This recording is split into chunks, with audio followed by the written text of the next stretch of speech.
নমস্কাৰ বন্ধুসকল, মই প্ৰণৱে মোৰ ইউটিউব চেনেল এডুকেশ্যন এণ্ড মোৰলৈ আপোনালোক সকলোকে স্বাগতম জনাইছোঁ। বন্ধুসকল, এই চেনেলটোৰ প্ৰধান উদ্দেশ্য হৈছে আপোনালোকক সদায় সহায় ৰাখিবলৈ চেষ্টা কৰা। তেতিয়াহ'লে আহকচোন অকণো পলম নকৰি ভিডিঅ'টো আৰম্ভ কৰোঁ। আৰু তাৰ লগতে আপোনালোকলৈ এটা অনুৰোধ, মোৰ চেনেলটো যদিহে ছাবস্ক্ৰাইব কৰা নাই তেতিয়াহ'লে ছাবস্ক্ৰাইব কৰি দিয়ক আৰু কাষতে থকা বেল আইকনটো প্ৰেছ কৰি দিয়ক যাতে মই দিয়া ভিডিঅ'সমূহ সদায় আপোনালোকৰ ওচৰলৈ গৈ পায়। বন্ধুসকল, আজিৰ প্ৰথম কৌতুকটোৰ নাম হৈছে মা দেউতাৰ কাজিয়া। শিক্ষক: বিমলা, কোৱাচোন তোমাৰ আজি স্কুললৈ আহোঁতে কিয় ইমান দেৰি হ'ল? বিমলা: ছাৰ, মা আৰু দেউতাৰ কাজিয়া কৰি আছিল, সেইবাবে। শিক্ষক: তাতে আকৌ তোমাৰ দেৰি হ'বলগীয়া কি কাৰণ? বিমলা: ছাৰ, মোৰ স্কুলৰ এপাত জোতা মায়ে আৰু এপাত দেউতাই লৈ কাজিয়া কৰি আছিল।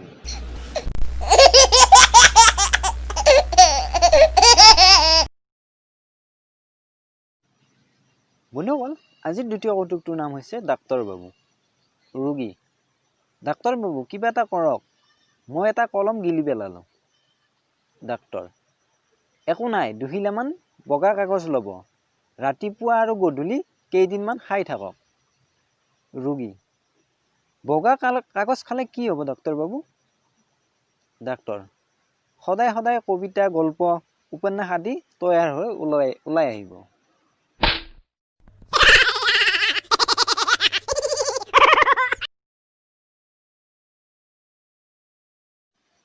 আজিৰ শেষৰ কৌতুকটোৰ নাম হৈছে কি দিনকাল পৰিছেহে। শাৰী পিন্ধা যুৱতী এগৰাকীয়ে দলঙৰ পৰা নদীত জাপ দিবলৈ চেষ্টা কৰি আছে। তাকে দেখি আমাৰ নগেনে তাইক বাধা দি সুধিলে, তুমি কি আত্মহত্যা কৰিব খুজিছা নেকি? তেতিয়া যুৱতীগৰাকীয়ে ক'লে, মই মৰিব খোজোঁ। নগেন: ঠিক আছে, সেইটো তোমাৰ নিজা কথা, তাত মোৰ ক'বলগীয়া একো নাই। কিন্তু তুমি যিহেতু আত্মহত্যা কৰিবাই, মই কি তোমাক এটা চুমা খাব পাৰোঁনে? তেতিয়া যুৱতীগৰাকীয়ে ক'লে, খোৱা, মোৰ কোনো আপত্তি নাই। লগে লগে নগেনে তাইক চুমা এটা খাই সুধিলে, বাৰু জানিব পাৰিমনে তুমি কিয় আত্মহত্যা কৰিব খুজিছা? যুৱতীগৰাকীয়ে ক'লে, মই কি ল'ৰা হ'লো বুলিয়ে শাৰী পিন্ধিব নোৱাৰিম নেকি? শাৰী পিন্ধিলে মোৰ দেউতাই মাৰে, অত্যাচাৰ কৰে, এনেকুৱা জীৱন আৰু মোক নালাগে। কথাখিনি শুনি যুৱতীগৰাকীয়ে নদীত জাপ দিয়াৰ আগতে নগেনে নদীত জাপ দিলে।